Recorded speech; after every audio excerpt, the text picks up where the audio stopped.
Take two. Take two. Our first guest on the fucking show, a fly. I knew we kept these note cards for something. It's circling every time I try. It's trying to. I might have to handle this. I'm having heart palpitations. It's like cardio when you're not even doing cardio. 6 days of croissants, bread, butter, coffee, and walking 25,000 steps a day. My body is like, bitch, what? When I know it's all this focus, I just realign. I'm on my grind. How's it going? Welcome back. Thank you. How is Paris? Still in my Paris wardrobe. I know. I just need a breadstick. I feel right there. Cannot eat any more bread, croissant, or coffee. I'm having heart palpitations. What's your favorite thing that you ate while you were there? Like the most delicious thing. It doesn't matter how. You know what was interesting? The last time I went to Paris, I felt like the food was amazing. It was like back in 2018. I was with Kaylee and Bobby. Bobby picked some of the restaurants. We were only there for 2 days. Kaylee and I stumbled into what can only be assumed was like the 8th. Like they have different districts. Like looking back at it now, I'm like, oh, I think we might have been in the 8th. To like a little bakery, and we had like the most amazing eclair. Are eclairs things filled with chocolate? No, they're like the donut that has like the chocolate on top that's filled with custard. Oh, okay. Mm-hmm. The thing was like the size of my head. But that was back in 2018. And so I was really excited for the food this time. Also, the hotel I stayed at last time in 2018, they had this like chicken and vegetable soup. We went in the winter. That was so good with the bread and the butter. I ordered it like every chance I could. I was like, I need more of this soup. Anyways, this time, I mean, we tried a lot of places and I was not super impressed with any of my food, which was unfortunate. I'm a foodie, but if I would never, like if someone was like top 5 favorite cuisines, French cuisine is something which I've never been to Europe. So I've only experienced it at restaurants in the States, but it's never like, oh, a French restaurant, that's where I want to go. So I don't know. Yeah. Like compared to Italy, you were in Italy. And I mean, the food in Italy was delicious, but I got bored with it. I was like, I can only eat so much pizza and pasta. Like, here's the thing. Nobody eats vegetables. Yeah. And I really like vegetables. I want a good salad. Like everybody had a Caesar salad, but even like they don't put a lot of dressing on it. And there's nothing really interesting about it. And then the green beans were like the only other vegetable I could really find. So Haricot vert. Is that what they call them? Haricot vert or something? Skinny green beans. Is that what they're called? Haricot. I don't know. We should not try to speak another language. We should stick with Spanish. Yeah. So anyways, but it was fun. We did that. My favorite thing that we did was the Emily in Paris walking food tour. And even though it was like, okay, the food was, it was like, oh, try this pain au chocolat, which is like a chocolate croissant, and like this little piece of chocolate and like this cheese with this sip of wine. So all that was fun. It was so cool to be in like where they're shooting Emily in Paris and to really see it. So that was, we had the best time. That's so great. Yeah. How have you been? What'd you do while I was gone? I've been good while you were gone, I've just been like business as usual, I think. Honestly, everything's a blur. Since we recorded last, Nell's family came into town. Yes. I went to Universal for the first time. Did you like it? I did enjoy it a lot. I was going to say loved it, but it's just not like totally my thing. Like we live like 5 minutes from there. It's not the biggest. It's not like Universal in Florida. We thought about getting a member, like a season pass there because it's close. But I was like, this is cool, but I don't think this is season pass cool. Yeah. I would get season passes to like a Six Flags if we'd go. I think it's closing more often for good. Here, yeah. I've never been to the one here. I wouldn't go now. They're like all the yeah. That's a dicey situation. It's closing. I'm like, I think it's Six Flags. I think so. Well, that's upsetting. I'll check it out. Everything's perfect except the roller coaster business these days. Why get on a roller coaster when you're living on one? The current state of the world. Seriously. Anyway. But it was really good. And then we went on a cruise and I too ate all of the things. It's actually the first time since I've not been, since I started eating animal products again, that I've like willingly eaten dairy. Okay. Like I wasn't having milk and cereal or anything like that, but I did put some real butter on the bread. And I was like, this isn't less healthy, and see what happens. And honestly, I was fine.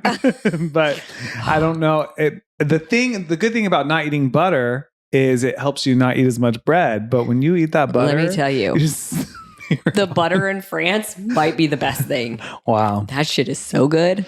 Dom and I were literally like, at one point, Dom, I was like, did you just eat that with a fork? That's funny. And he goes, Dom's like, if you weren't here, I'd eat the whole thing with my fork. Oh my God. I was like, put it down. I mean, legit, it really does change things. I remember growing up in the Midwest, where I lived, we only really had chain restaurants, or at least those are the only ones we went to. And Charlie's had like this honey butter on their rolls. And I was like, I'm going to need another basket. It's like when the salsa's real good and those chips, you're like, exactly. The chip is the delivery method. Right. So I don't make the rules. Yeah. I just follow the bread them. is the delivery method of the butter. Exactly. I can't just eat butter by the stick. My grandma, before she passed, my grandma is literally my soulmate. She was spreading so much butter on this bread. And she's like, the bread's just, where you hold the butter. The butter's really what I'm eating. I was like, okay, Granny, get it. So anyways, we had a really nice time. And it's been good for me to stop and take account of like really how, even though I have challenges, we all have challenges, just how fun I have in my life. And I think that's really important. And I've had a lot of fun. I love that. I was actually really trying to do the same thing. Like, despite still sort of being in this process of, change, relationship, boyfriend stuff, like was really trying to be present with Dom and appreciate that we were there in Paris, and like how amazing it was. The weather was beautiful. It was not too hot. We walked everywhere. We saw all of Paris. We did not miss anything. Yeah. And it was so fun. It really was just like a good bonding time. That's awesome. By the way, guys, this episode, it's not about food, nor is it about parks or Paris. Yeah. Well, at least not the main part of it, but so we far. had to catch up. Yeah. I haven't seen you in over a week. So it was like. Okay. Did you have any alcohol in Paris? I did have like a few sips of a glass of wine one night, even though I'm not really supposed to be drinking because of the stem cells. But I was like, you can't be in Paris and not try any wine. Yeah. Like any French wine. Like, come on. So I literally just, I ordered a glass. I just wanted to taste it with the meal. Like I said, I think I had maybe like 3 sips of it. Mm-hmm. Well, good. It was delicious. Unlike the olden days, girl, which this is more what we're talking about. Tell you. The drinks and how... I love that we called it the olden days. Well, for me, they feel like the olden days. know. I feel the version of me that could drink like when I was in my 20s or early 30s feels like a lifetime ago. Oh, yeah. I can't imagine doing the shit I used to do. The rubbing alcohol that we basically drank in my college years, I'm like, not on your life. And then just bounce up like a spring. And shots. Oh my God. And sugar shot. Like Mm-hmm. Okay, when I was in college, we used to go to this place called Have a Nice Day Cafe. It was a giant warehouse. It was like 70s theme. They had these giant, like the fishbowl that you put a goldfish in? Yes. The plastic. Okay. They served you alcohol in that. I think they just poured all the liquors they had in there. They would have these giant straws that would change colors when you drink out of them. And you would have like 7 straws in there. There would be like multiple of your friends drinking out of it. They had the shot girls walking around with like the lemon drops and the kamikazes. And like, I mean, that is hangover city. But we danced so hard that I think we sweated it out a lot.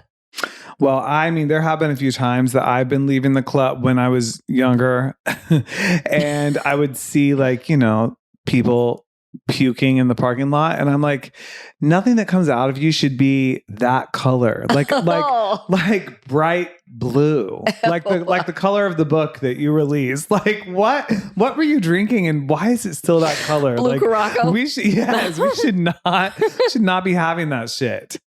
But we did it. Redheaded sluts. Always loved them. Body shots. I mean, it was fun. It was really fun. I remember, I never drank before I was 21. So my experience, I really was up till then. And everyone always said, O'Donnell's not going to be a drinker because I had plenty of opportunity to drink. And I chose not to, even when like I wouldn't have gotten in trouble or anything like that. But I was just waiting. And then when I turned 21, I remember the first, like after maybe 2 drinks, I remember the first time feeling the effects of alcohol. And I was like, wow, this is weird. And I remember I was just sitting there turning my head to the left and turning my head to the right because I thought it was so wild. I'd never experienced before that, where it's like it took the room a minute to catch up. Yeah. And I was just like, oh my gosh, this is wild. And I didn't get really, that was a weekend of drinking because it was my 21st birthday, but that was after midnight when I turned 21. Yeah. So, and just one friend, it wasn't like my party. It was my friend Risa, and we went to the club, and I was like, this is crazy. Ah! The next day is when I really did the deed and drank more than I needed to. But that was the first time I was like, okay. But ooh. Even thinking of that now, it makes me feel like a little nauseous because my tolerance has gone way down. When was your first? First time I ever drank was high school. I actually, believe it or not, I was really good. Like I think I only drank 2 times in high school. The first time was my junior year. It was New Year's Eve. It was at my house. Mm-hmm. My mom and stepdad and little brother and sister had gone down the street for a New Year's Eve party. I was allowed to have a couple friends over. So there was like 6 of us. And my parents had a party that summer. And there was a bunch of alcohol left over, like a bunch of beer, huge amount of beer left over in a cooler in the garage. So we were drinking those. Mind you, we might have each had 2, so we might have gone through 12. Like there was no way they were going to notice that 12 beers were gone. Mm-hmm. But I remember the same thing. I remember going into like the little bathroom that was off the kitchen and like looking in the mirror, and I was like, am I drunk? Is this what drunk is? But like, I don't think, but maybe I am, because I did have looking back, I'm like, no, you had a buzz going for sure. And we had a great time. And our dumbasses, we didn't want to get caught. And it was like, what do you do with the beer cans? And our house had this like wraparound patio on the back. And then the woods were like behind us, and not far. So we were throwing the empty cans into the woods. So we thought. An empty beer can doesn't go very far. I'm thinking, like, what? By the way. I'm picturing right now trying to throw an empty beer can as far as I can. It's like probably 5 feet. Yeah. So basically, it's just in the back fucking yard, okay? But it's New Year's Eve. And so great. Everybody, like, they go home. Mom comes home. No big deal. Nobody knows anything. I've already gone to bed. The next day I come down and I'm walking past the living room where the Christmas tree is still up. But New Year's Day, my mom takes the Christmas tree down. And I see that there's a beer can outside on the patio.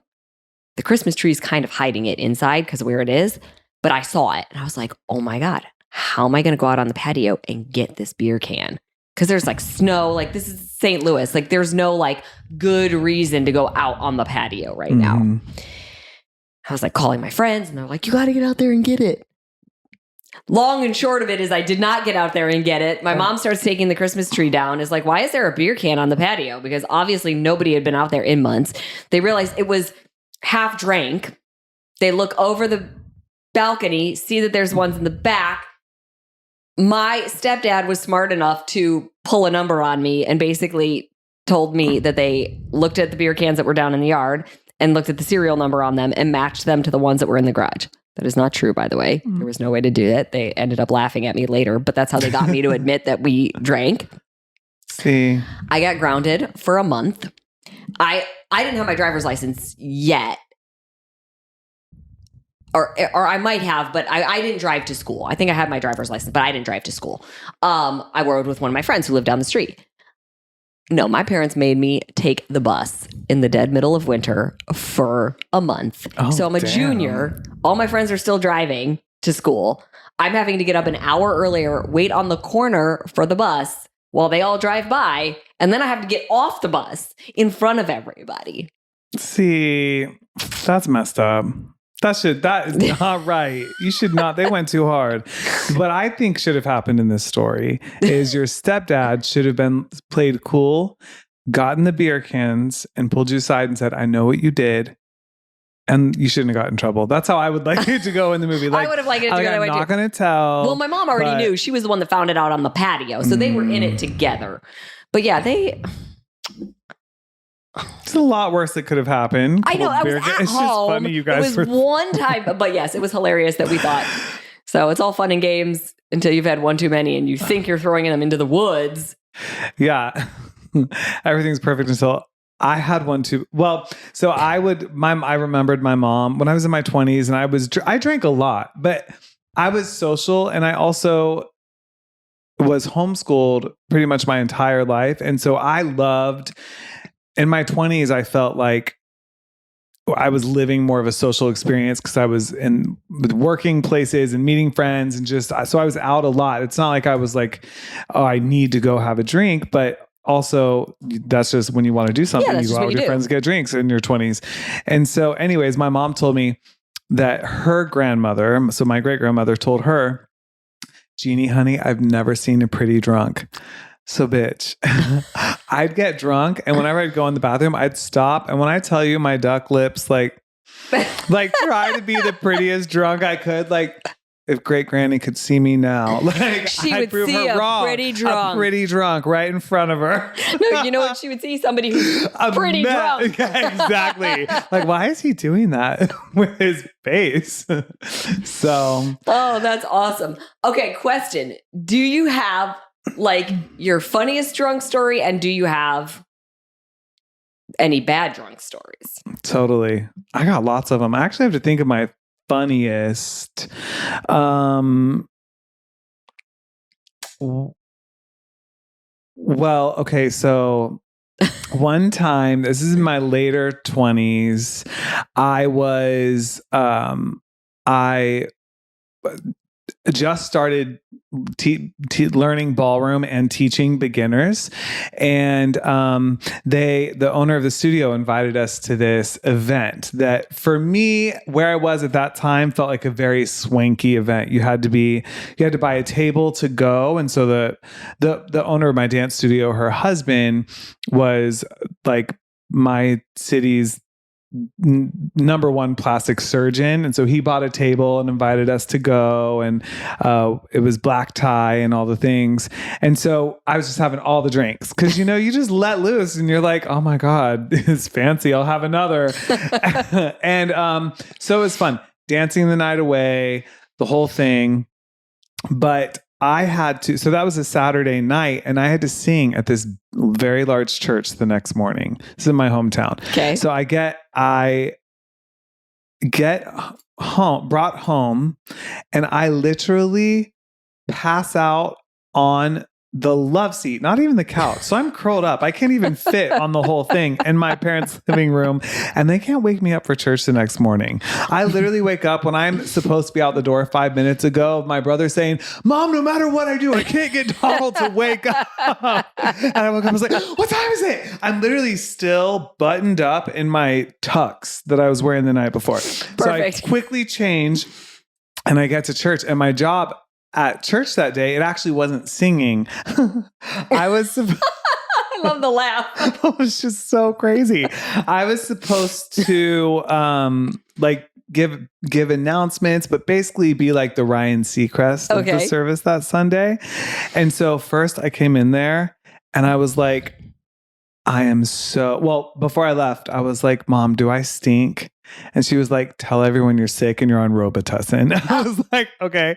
So I'm gonna lie to everyone at church. And this church, so Perfect. they had some services the night before that I went to before the event and did this. And I was very professional and scripted and like, "Hey guys, and make sure you check out the new coffee shop." And we literally had like a coffee shop with weekly special like drinks, like a, you know, how Starbucks will have their whatever. Yeah. And so I was just talking about all these things. And so the next morning I go and I'm sitting there and one of the pastors who's speaking comes up and sits next to me. And I was like, "Hi." And he looked at me and said, "Oh." I was like, "I know." I was like, "I didn't mean to, but I drank too much last night." So Like, you didn't lie. I didn't lie. I was Okay. like, I feel really badly about it, but it was a really fancy event and I didn't know what to do. So I just kept going. He was like, "It's okay. You know, none of us are perfect." And when I tell you, I would think I was still drunk in that service. Like, I'm not proud of this, but when I got up, I was laughing at myself. I went up once and I had the coffee. I was like, "And the coffee at the coffee shop is so good. And I need another. So if you want to bring me one, find me after service." Like, just saying the craziest stuff. Everyone was literally looking at me. And there were 1,000. I had 3 services that morning and there were 1,000 people in each service.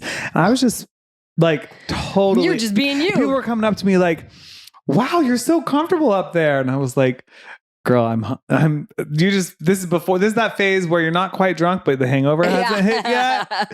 So it was really, in hindsight, that was that was the most bold getting up on stage in that condition at church. Oh, I can't believe I did that. And now there would be no way in hell that I don't think I would have survived. Like, I think that would just I'd be done. I'd definitely be bedridden for days, like 2 days after that. For sure. Not definitely. That's where you're calling. Like, I'm sorry. It's just not happening. But there was just so many things. People were like, my friends who knew were dying laughing the entire time because it's like I had no control of what was coming out of my mouth. So, and the night before I had no control of what I was drinking. It was going in it. Yeah. Anyways, do you have like a funny one other than your chuck the can story? Oh yeah, because that one wasn't really funny. That was more tragic a little bit. Like, oh, like you could have gone harder if you were going to get grounded for a month. Yeah, exactly. You should have earned that. I used to tell my parents, like, I'm going to do a crime to match the punishment. Yeah. If you're going to bring that 2 beers, on. come on, a month. I should have been a week for each can. Exactly. I have I have 3, but I'm going to tell 2 of them really short, and then. Remember when we started and I was like, "Oh my gosh, I have a story that combines." Oh, yes. Okay. That might actually be the funniest one. But there was one time college, went out drinking too much, had to go to dance class the next day, was definitely still drunk. Oh. And I had to go to jazz class. Oh no. And I rolled in just looking like a fucking truck hit me, first of all. And my best friend is standing next to me, and her and I just were always cracking jokes. We were always getting in trouble no matter what. Like, they hated us. But we would dance our asses off. But we're dancing and, you know, like you're breathing heavy and I'm turning. So wind is, and she looks at me and she's like, she like sniffs and she's like, "Are you drunk?" And I was like, "Yeah, can you tell?" And she's like, "Yeah." Yeah. Yeah. I had no balance. For and real. I actually think at a certain point, the teacher asked me to leave the class. Well, Because her and I couldn't stop laughing about it. And there was just no. And she knew that I was like, "I'm sorry." And she was like, "You go." Like, she wasn't, I don't even know if she was mad. She was more just annoyed. I think that we were laughing. That was one of them that I actually think was pretty funny. There was another one I was going to tell you. Oh, okay. Well, this one, I don't know. Again, I don't know if this is funny or tragic. So after my divorce, I was dating a guy who was a little bit younger than me. We've talked about him before. Was really close with not just him, but like his group of friends. Like, he had a couple really close guy friends. I told you he was always very honest, like that he was dating multiple people. He wasn't just dating me. And it was coming up on my birthday. I have such trauma around my birthday. I swear to God. Saying. And like right before my birthday, he like sort of cut things off. I don't know if he was dating one other girl or multiple other girls, but anyways, I was pretty upset by it. And so one of his best friends was like, no, this is bullshit. We're going out for your birthday. And so he gets the rest of the group of friends together. They all go in, they rent a limo. We go to this club, Dre's, that was like super popular back in the day. Table service. And, you know, I'm angry about it, first of all, that like he is not a part of it. Yeah. Then this fucker shows up with a girl. Oh, hell no. Doesn't come to our table, but posts up in front of us. And our table backs up to the stage, and you're allowed to dance on it.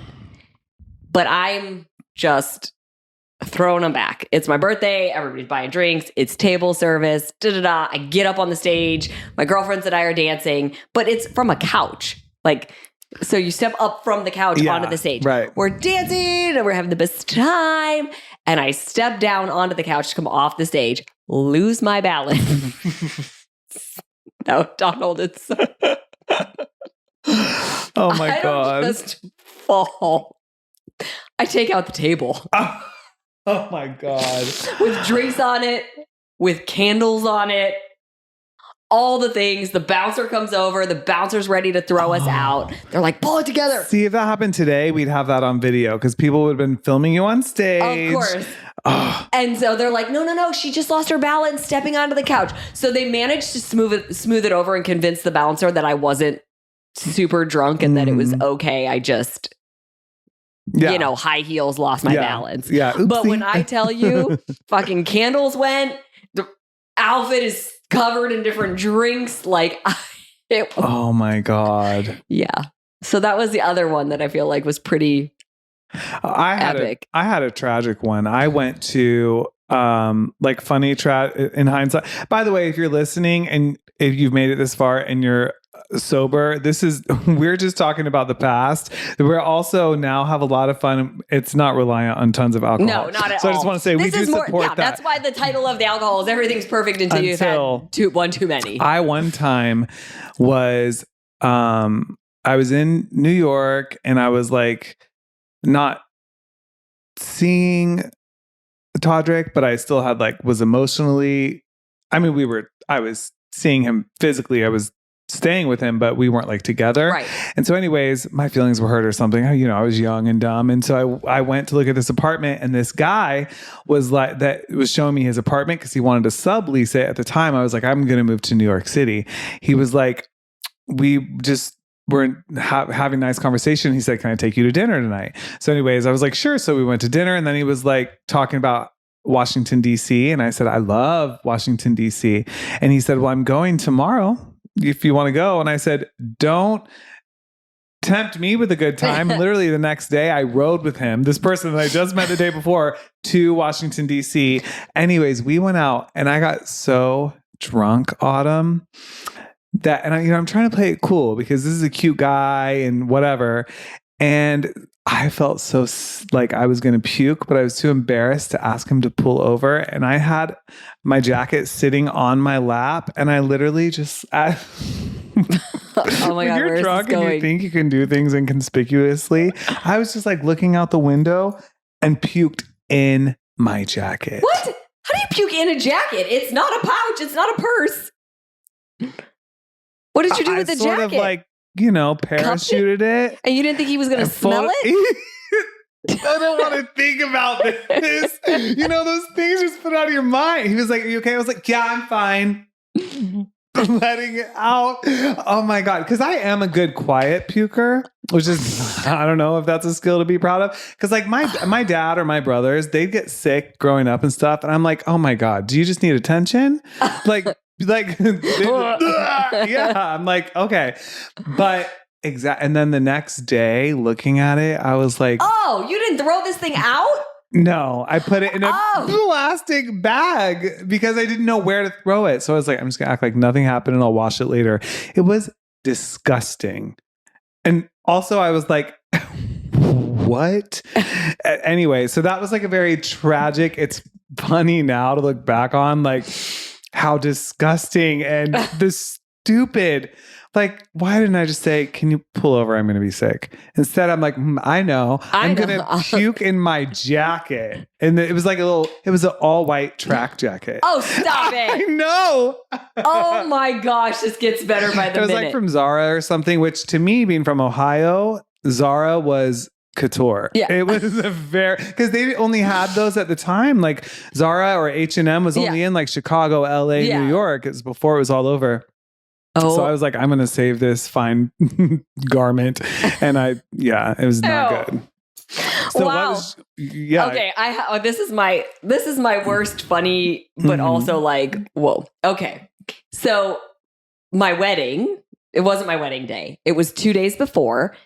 Everybody was in town because we got married in San Diego. That's where Ken's family's from, but all my family had to come in town. My family can drink. And so we have this really nice dinner, and I had like a glass of wine at dinner. And then the guys were going their way, the girls were going our way.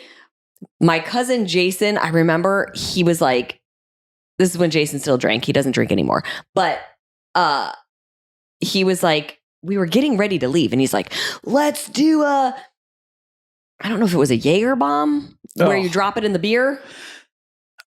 It wasn't sake. I think isn't a Jaeger bomb? Yep. Okay. First of all, I have no business doing a Jaeger bomb ever in life.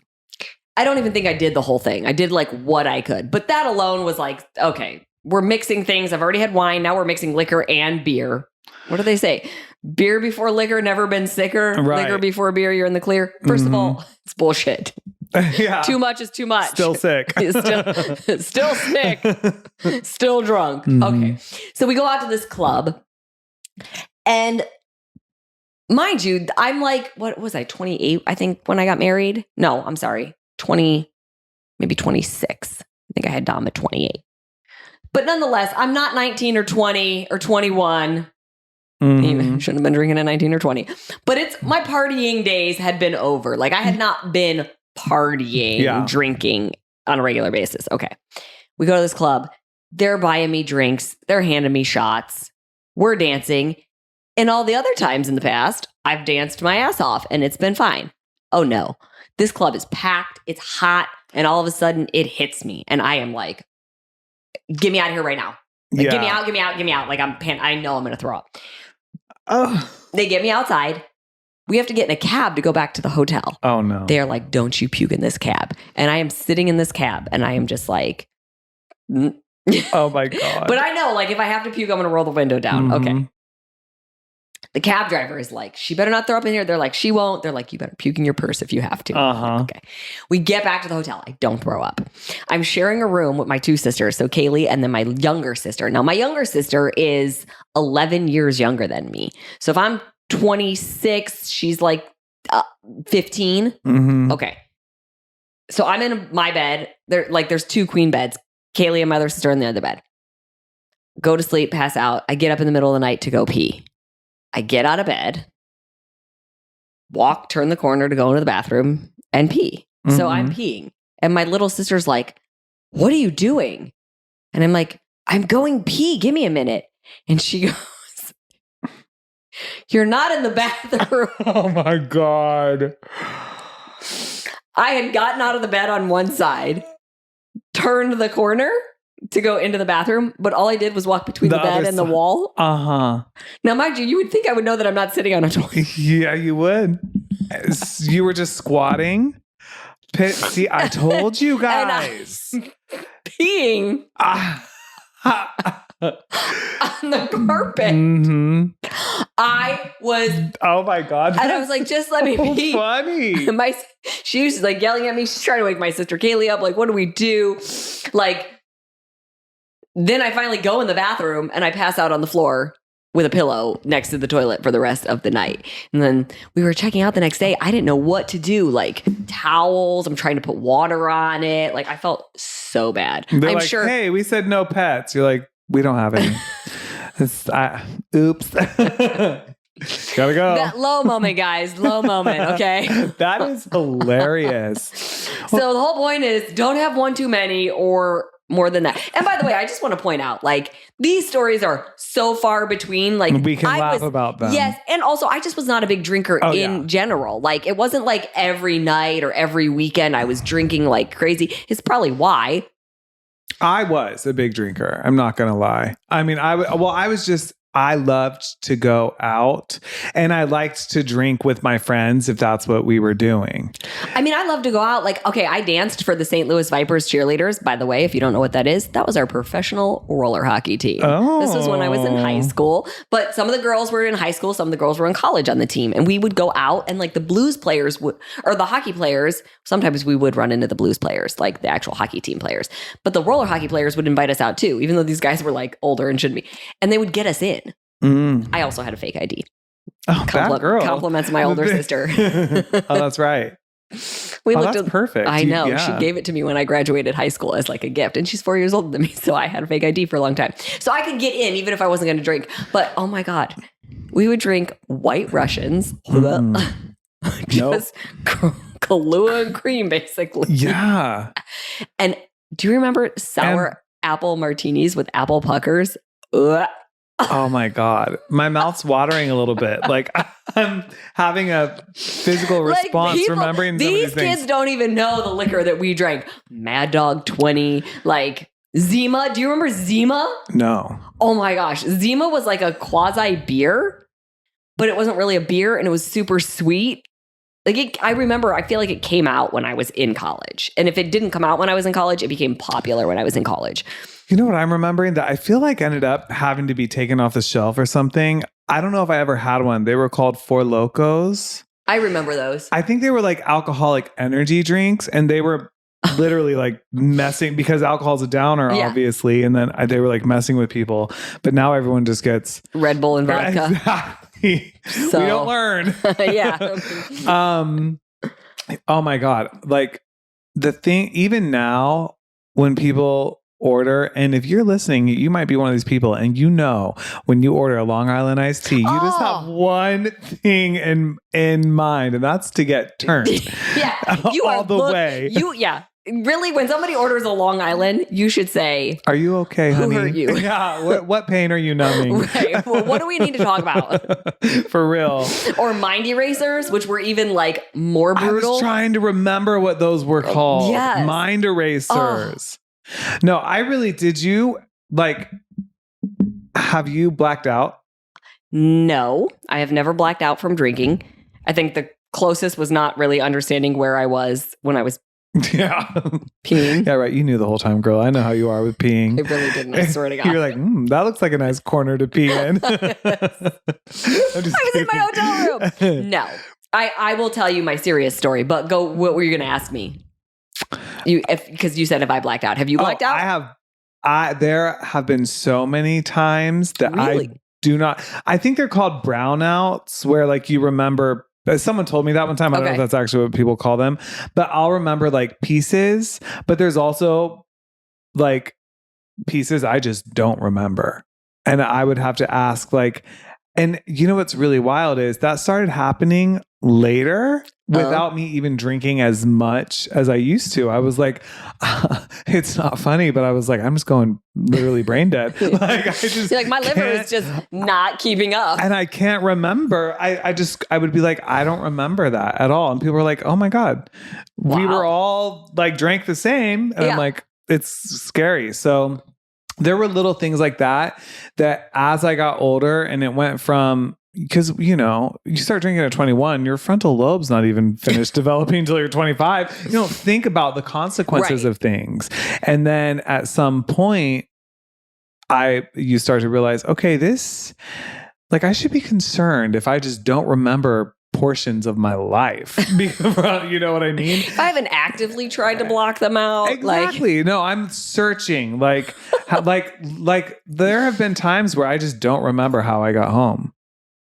Oh, wow. And I'll have to be like, did we take an Uber? Did a friend drop us off? I'm just keeping it real. Yeah. And it's like, okay, this that should call you to ask yourself, Yeah. is this healthy? Yeah. Might not be right for you. What pain again are we trying to, what are we dealing with here? Exactly. Okay, so do you have any serious ones or something that made you either like stop drinking for a while or just like sort of examine relationship with alcohol or anything like that? I do. Yeah. The biggest thing that comes to mind is I actually had a drunk driving accident and I was the drunk driver. Oh. And it was very serious. It was in my hometown. It was early winter. I think it was like our first snow that night when I was driving. Snow had just started. So, being from Ohio, it's like before the street cleaners come and everything just sort of gets that white coating on top. And I was out with friends and I was at my friend's, he was having like a little house party. And I remember something upsetting me. It was a little bit of a jealousy thing, actually, if I'm being honest. And I was like, didn't like the way I felt. And I was like, I'm just going to go home. And I was about a mile from my mom and dad's where I lived at the time. And when I was driving, I shouldn't have been driving because I was intoxicated. And I looked at my phone and all of a sudden it was like, boom. And I remember, if you are driving and you hit a puddle and your car like starts to spin out and you instinctually try to get control with the steering wheel.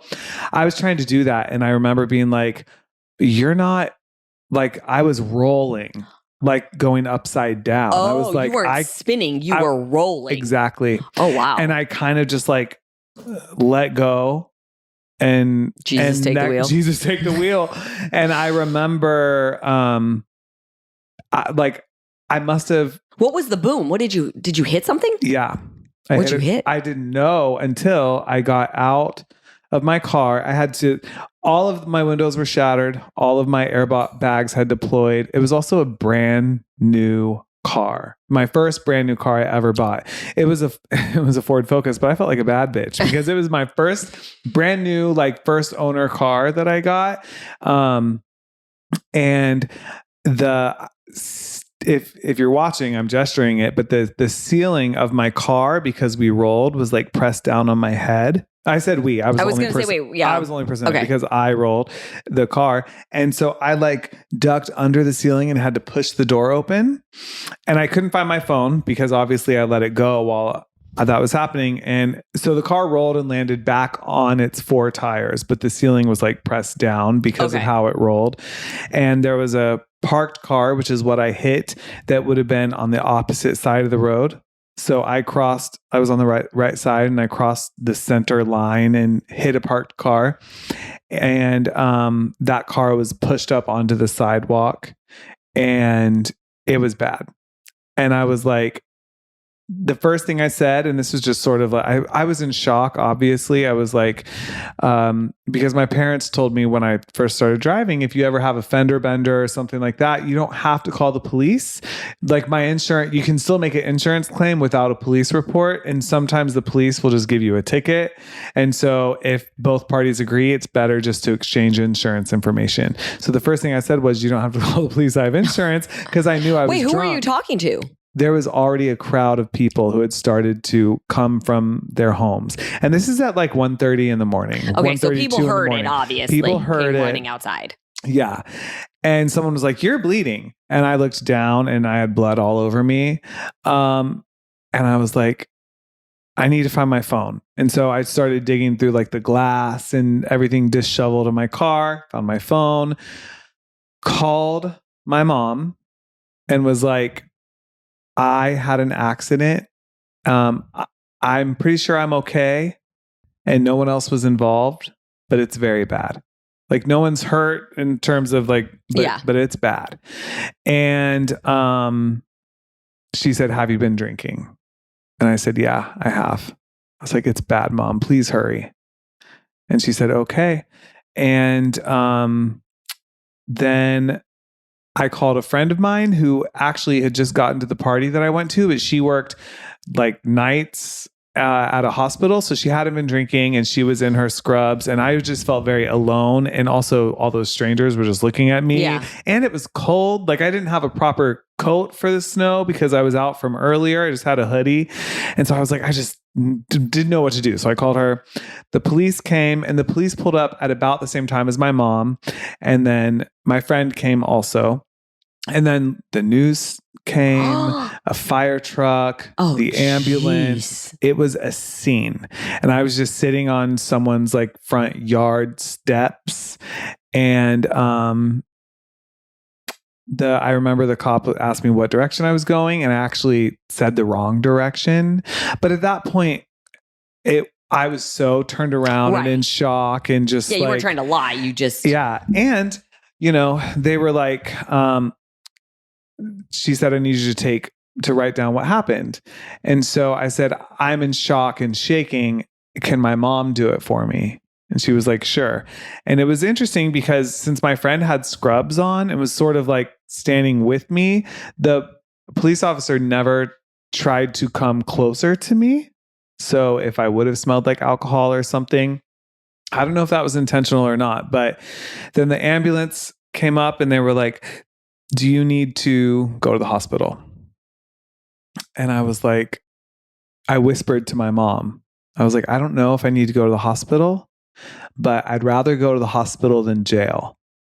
And I said, and I also don't know if something's wrong with me, but if they're not going to check if I'm drunk now, then don't want to go to the hospital because they'll probably check my blood alcohol level. What should I do? And my mom was like, bitch. She didn't say bitch, but she was like, I don't know.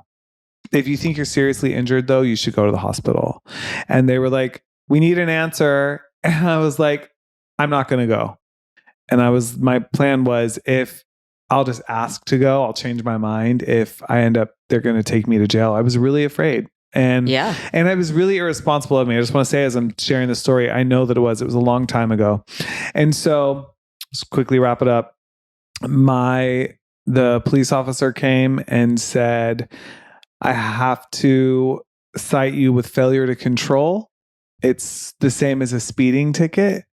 And she looked at my mom and said, get him home safe.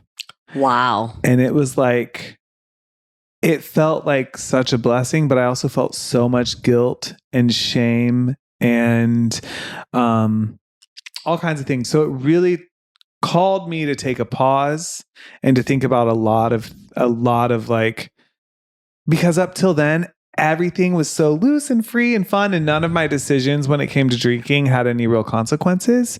And at that moment, I was like, I could have lost everything in an instant. Mm-hmm. And that really just displayed it for me. That's crazy too, because you were a mile from the house. Like, how long does it take to drive a mile? Exactly. 5 minutes, maybe. Right. But they do say that a lot of times that's when the worst accidents happen, because that's when people will sort of, they get proud, like, and they also are like just a little less intentional, maybe. I don't know if that's the right word, but like just not so diligent, because it's like, oh, I'm almost home. Yeah. Right. And that's when, you might pick up the phone. Or I remember like when I was a kid, them saying like, oh, that's when people take their seatbelt off. They're almost home and they take their seatbelt off. Like, yeah, because seatbelts oh my God, only became a big thing in like the late 80s. Like, right. If I didn't have a seatbelt, my dad never wore a seatbelt when I was growing up and we lived there. If I wasn't wearing a seatbelt, I probably wouldn't be sitting here to tell that story. It was very serious. Wow. That's crazy. I never knew that story. Yeah. What about you? Any like real heavy moments with alcohol? Yes. One, when Dom was 2, I was trainer at Equinox. Kent and I were already going through the divorce. I did not have him the night I went out with friends after work. And actually I went over to one friend's apartment and we had dinner together. I was in competition prep. So, but I was like far enough out from competition that I was still able to have drinks if I wanted to. But I would clean, like I wouldn't have sugary drinks or anything. Anyways, I know exactly what I had for dinner. I had a big steak. I had rice. I had vegetables. Because again, I was in training. And we had one drink there. So, you're drinking it while you're eating dinner. Yeah. Then we leave, we go meet friends at this like sort of restaurant-y bar. So there's like a good hour between the first drink, and then getting to the bar and having the next drink. So I have the second drink. Fine. That's only 2 drinks. There's been time. There's been a big meal in between. Like that was not a big deal for me. And it was a big group of people I worked with. And then a few more people showed up, and one of the guys was like, oh, let's all do a shot. And I sort of knew in my mind, like, okay, the shot's going to be the last thing I do. Like that's fine. Like, okay. And he goes to the bar, he gets the shots, comes back, we all take shots. And very quickly after that, things started to go downhill. All of a sudden, like, the whole room sort of got blurry. I could hear everybody, but like couldn't really process the information. I could tell that people were looking at me like something was wrong. And they were like, holy crap, like she's really fucked up. But in my mind, I knew I shouldn't be really messed up. And my girlfriend was like, are you okay? And I said, no, something's wrong. And I could barely stand up straight. So like she walks me she's like, you need to throw up. She walks me to the bathroom. And I'm like leaning on her, like fully, like she's holding me up. Get to the bathroom. I'm like hand down my throat, trying to throw up. I know something is not right. Can't get it to come out. Come out of the bathroom. Same thing. Like I am just all over the place. Like I'm a mess. And everybody's like, how much did she drink?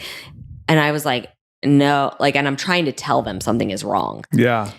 And the guy that brought the shot over, he was like, yo, you okay? You okay? I never liked this guy. This guy was a fucking scumbag from like, and I was like, no, I'm not okay. And he's like, you need to throw up. And I was like, I know, I can't. I tried.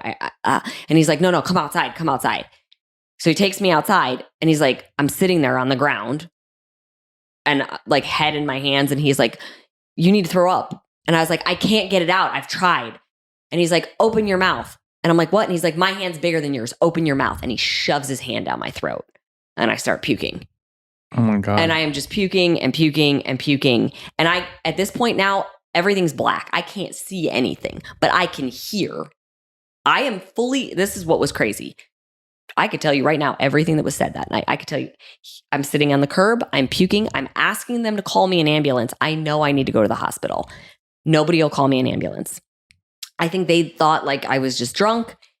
He wouldn't call because he roofied me. I had my phone, I had my BlackBerry in my hand. I couldn't see. Like literally, it was black. I couldn't see the numbers to dial. And he's saying to me, he's like, yo, you want me to go home with you? You want me to go home with you? And I was like, no, I'm not. I'm going home by myself. You sure? I can take you home. But I was like, no. Like, so he was literally just trying to come home and take advantage.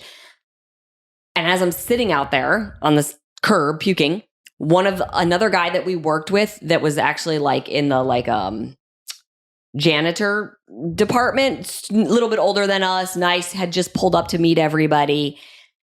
And he hadn't been drinking yet. And he could tell I was not okay. And he's like, I will take her home. Like she needs to go home. They give me a plastic bag. I puke in the bag the whole way home. I can't stand up, even getting out of the car. I have to crawl and pull myself up the stairs by the banister, Jeez. Which was so scary because like looking back on it, I at least had the common sense to not get in bed right away. Like I sat on the toilet and puked into the bathtub. But like looking back now, it's just the scariest thing ever because like, again, if you lay down and pass out, you could choke on your vomit. And it wasn't this was not me choosing to drink too much. This was somebody being a scumbag trying to take advantage of me. I was so messed up the next day. I had called Kent and I was like, because he was supposed to be bringing me Dominic so he could go to work. And I was like, you can't bring me Dom. He was 2. Mm-hmm. I was like, I'm not okay. I need to go to the hospital. And he's like, it's not going to be in your blood anyways at this point. It'll be out. Kent used to be highway patrol, so he knew. And I was like, I'm telling you, I'm not capable of taking care of him right now. And he was like, I have to go to work, Autumn. So he brings me Dom, which is just crazy in hindsight. Mm-hmm. I think maybe he didn't really think that I had been roofied. Maybe he thought I had just drank too much until he saw me and he realized, but he was already like, yeah. I like Mickey Mouse clubbed it for Dominic all day long. Like, again, he was 2, so he was fine to watch Mickey Mouse. And I'm like crawling to the kitchen to get him food, putting it on the table. Like, I just felt like the worst mom ever. By 5 o'clock that night, I finally was starting to feel better. Put him in the stroller. McDonald's was across the street. Walked, got us food at McDonald's. You just need like grease and things. But at that point, like I said, I was very aware that I had been roofied. Kent had now understood. He was calling like every hour to check on us. Yeah. And it was crazy because the next day when I went to work, Kent came. And as I was walking in, the guy who roofied me was walking out. And he looked at me and he looked at Kent. And I think he tried to say something to me. And I looked at him and I said, don't ever fucking talk to me. Don't ever fucking look at me or I will tell everybody what you did. And he didn't. It was years that I still worked there. And he knew, if I was in one area of the gym, he knew to not be near me. He knew not to talk to me. He knew not to, Well, that's the thing about like drinking heavily because it's easier to be victimized, like roofied, because people are around you are a little tipsy. So they're not noticing when your behavior really changes, or because some people are like, oh, she's just drunk. And yeah, that's scary. It was so scary. And from that point on, to this day, I rarely let somebody get me a drink. Mm-hmm. And from that point on, I just was like, again, I didn't drink that much. It was 2 drinks and a shot over the course of 4 hours. But everything changed. And I was like, nothing is worth that. Like, that was my life. That was my son. Like, that could have been so bad. Like, thank God for whatever reason, I was aware enough of everything still happening and to say like, no, you're not coming home. Like, So yeah. We have all our fun jokes about, it's all fun and games until it's not. And that's the thing is you just never know when it's not. So it's like, I think always having a good, conversations around it, always being aware, looking out for yourself, looking out for the people that you're with, don't get me wrong. It's fun every once in a while to get a nice little buzz. Totally. But like they say, drink responsibly. Yeah. And there really is a line, I think, because I'm confident that you and I do not have drinking problems like the way like someone who struggles with alcoholism or something like that. But you can still find yourself in situations where it gets a little scary. A little dicey. Yeah. So I do. It definitely I've gone through a journey and it's been a big part of me accepting where I'm at in life now, realizing I just don't like that the way that I did. Like I know this sounds like a lot to you, but if I have more than 3 drinks, I'm starting to not really I'm like, okay, Donald, you're actually not going to enjoy yourself. You're going to get too buzzed. Yeah. You're going to feel lethargic. You kind of feel cloudy and puffy. And it's different when you're 40, when you're in your 40s. If there's a time when I'm like having drinks, which like I said, I don't have it that often. Like it was more like, oh, date night, a glass or 2 of wine. Love that. Or a Paloma or 2. Love that. So 3 doesn't you're a guy, I'm a girl. Our size is different. So 2 does not sound like a big deal to me. Even I guess 3, maybe over the course. 3 would be a lot for me these days because like now I'm just don't drink. I just don't drink very much. Mm-hmm. But yeah, same thing. Like the next day, you're just like, oh yeah, you got to really decide. You got to really. Okay, I will say this. So one of my girlfriends, who I've been friends with literally since Dom was 2. It's funny because now obviously Dom's 16 and she has a 9-month-old. Like she just had a baby. But we are going to Backstreet Boys in Vegas next weekend. Oh my God, I'm so excited. We're celebrating both of our birthdays. Her birthday was August 6th. Obviously mine's in September, but they'll already be gone. So we were like, okay, let's do this. Yeah. I will have 2 drinks at night. By that point, by the time we go to Backstreet Boys, I will be, I think, 6.5 weeks post stem cells. So if they ain't stuck yet, baby. I'm just kidding. I am making a calculated decision. And here's the thing. I might get there and decide not to at all. But I've also said in my mind, like, if I want to have a drink or 2, like this is her and I have not gone out in forever. Like, I'm going to have 2 drinks. I'm going to make sure I'm very well hydrated. We are going to see the Backstreet Boys. It's literally like we're flying in on Friday. We're seeing them Friday night and we're flying home on Saturday. Yeah. I'm going to do all the things, all the hydration, all the things, anti-inflammatory. But I am really excited for that. That's awesome. Yeah. Now, while you were away, Nell and I took Katrina out for her birthday, and she's not really drinking a lot right now. But so I had one cocktail, but then afterwards, Nell and I went to a consumption lounge, like for like a dispensary that in the back has this really beautiful patio and lounge and places where you can drink these THC drinks or mocktails. Okay. They have no alcohol, or you can smoke them if you got like whatever you bought inside. Oh you my can gosh. consume. Okay. You can do all the things. But I gotta tell you, it's legal here in California. So I thought it was so cool because I had that like being out vibe, but everyone was just so chill. Like everyone was just like, I was like, if they wanted to make some money, they put a food truck up along this back Right? patio. Come on, man. Put a kitchen in. Exactly. Like sell some frozen Vending pizzas. You'll make machine? money. Right. But anyways, it's just like, it is interesting to see. I still like to enjoy from sometimes and have a cocktail or a gummy or something like that. But it feels really good to be where I'm at in life because I'm just like, I also know there's just so many healthy boundaries around it that weren't there. And it took a little bit of living, some like funny stories that were like still like, you don't want to do that as an adult. It ain't cute. Yeah.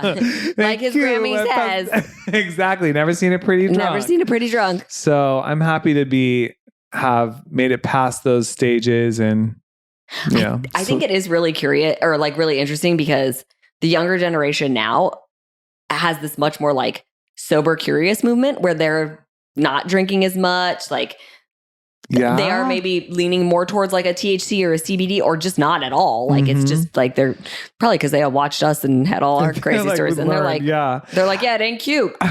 When Nell's family was in town, he has 2 younger cousins. But their family is culturally, it's normal for teenagers to have a drink with their family if they're having wine or champagne or even if they're mixing cocktails or something, they'll share a little bit with them.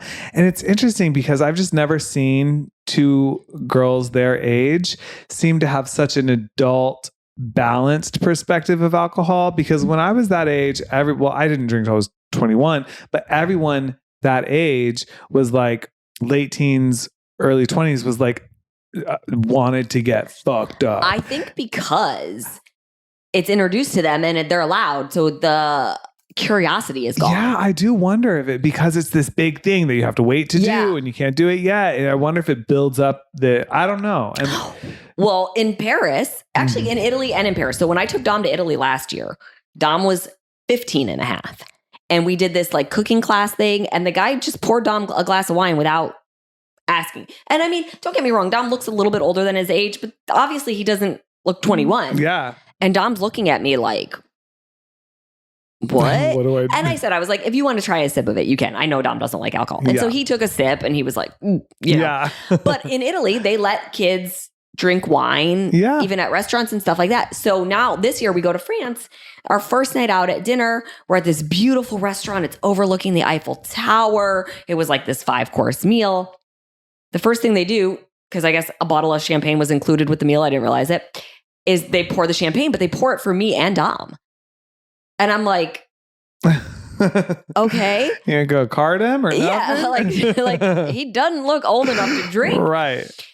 And we did a cheers with it, even though we didn't drink it. Like I posted a boomerang of it. And I was like, I guess Dom looks old enough to drink. And everybody was messaging me. They're like, in France, I think they were saying you have to be 16 to drink with your parents and 18 to drink alone.